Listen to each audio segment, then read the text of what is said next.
Hey, welcome back to the Pilot's Mindset, day 3 out of 29 on the 29-day consistency challenge. So day 3, how did you guys do?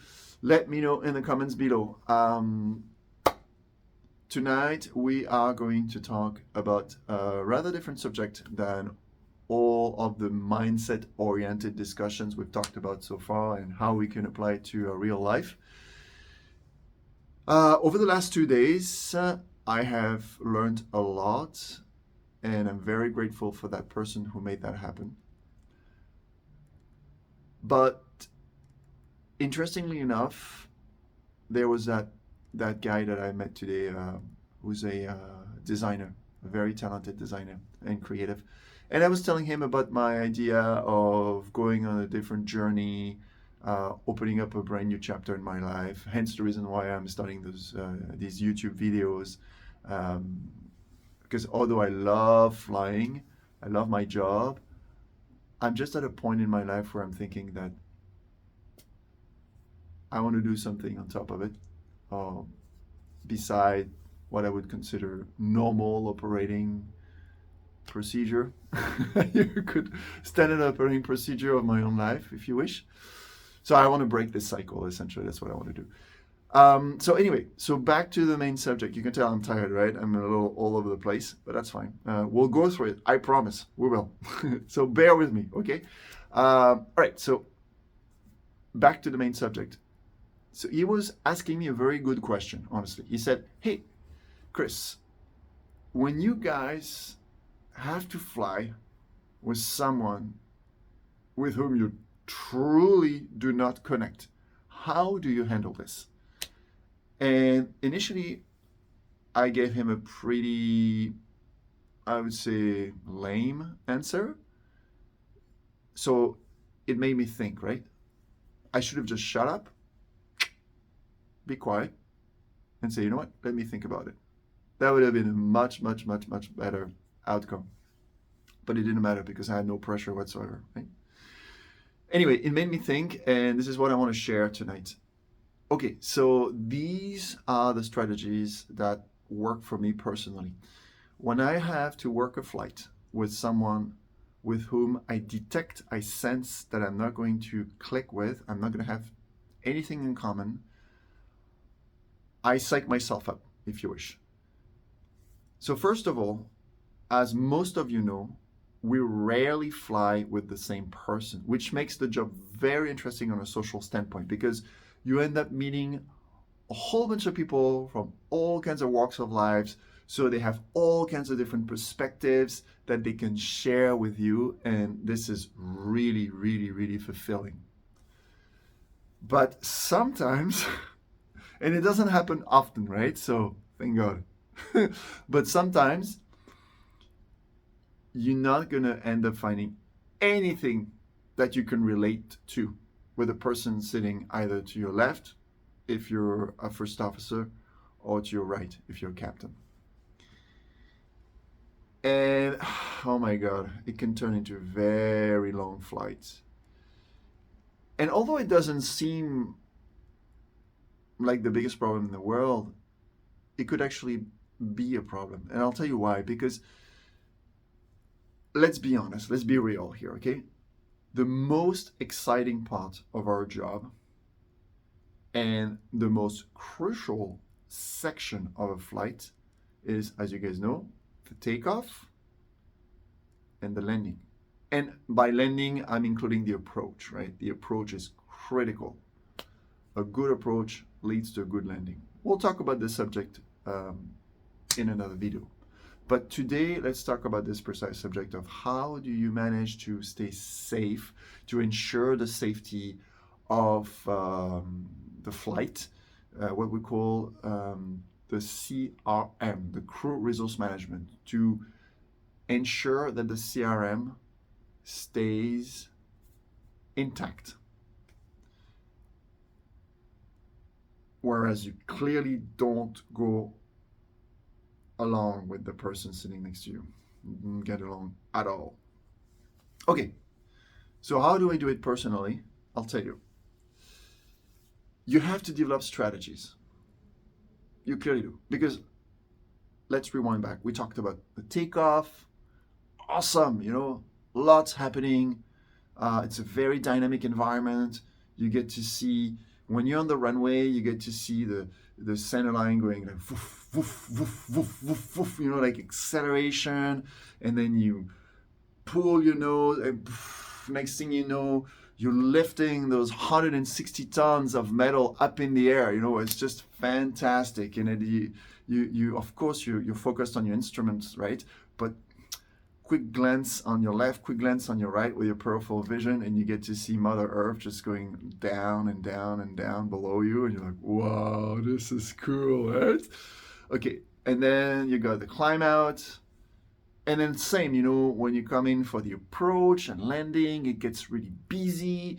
You have to do all kinds of stuff. You have to turn the aircraft to the left, turn the aircraft to the right, descend, then level off, and then maybe you're going to have to decrease your speed, increase your speed at the will of the air traffic controller, because you have to weave you in the traffic. I mean, it's so freaking cool, right? Like sometimes your brain is on fire, right? Because you have so many instructions bombarded at you. That's really cool. But in between, the cruise portion of the flight, oh man, that's a completely different ball game, especially when you're on the long haul. If you're doing a regional like I was doing before, way before, like 10 years ago, my God, time flies, it's okay, because usually the cruise portion is relatively small. We're talking anything from half an hour to an hour. But when you start doing some medium haul, especially here in North America, or long haul, okay, we're talking about something completely different with regards to cruising the aircraft for so many hours. And if you are paired with someone with whom you clicked, wow, that's going to be one of the best flights of your life, because you're going to stay engaged. You're going to be super, super sharp at sensing that something is abnormal with the aircraft, even if you're engaged in a conversation. Because what happens is your brain is stimulated, but it's not stimulated too deep so as to take you off the monitoring system that you've built, if that makes sense. But let me tell you that when you fly with someone with whom you clearly know that you're not going to click, and you have nothing in common, and you have nothing to talk about, and the guy might be, or the lady might be the nicest person in the world, but no conversation, no personality, zero whatsoever, ain't gonna go well. I can tell you, it's not gonna go well at all in terms of engagement in the flight. And we want us to be engaged.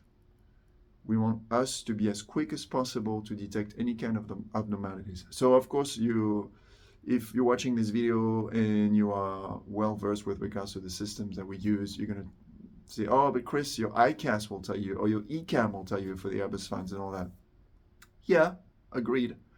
But sometimes you have subtleties that either your ICAS, Electronic Information Crew Alerting System, or your ECAM, Electronic Crew Alerting Warning System, is not going to tell you, okay? And if you were to catch this early enough, boom, you'd be able to react properly and save a whole bunch of time, okay? Sometimes if you let your system tell you that something's wrong, it may be very time consuming then, because you'll have to run a specific checklist.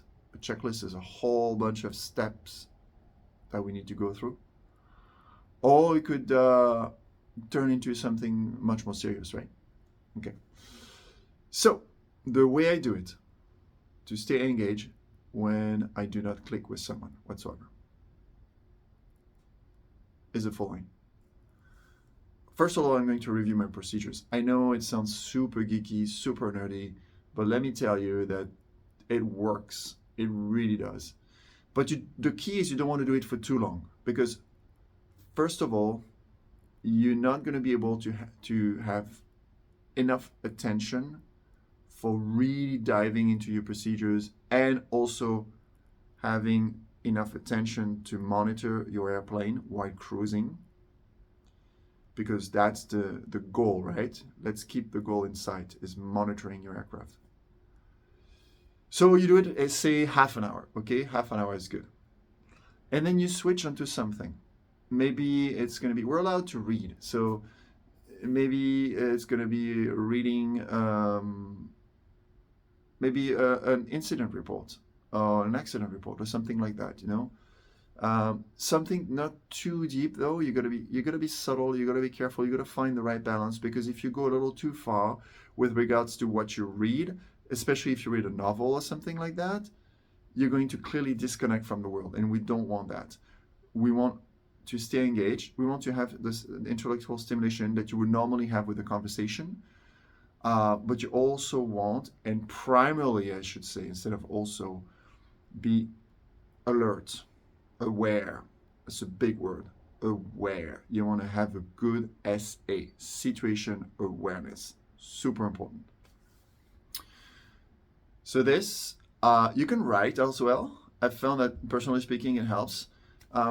So you can write, once again, you don't want to write anything is going to trigger too much of your imagination. But you can write diagrams of whatever goes through your mind, so long as it's not too involved, so long as it doesn't disconnect you.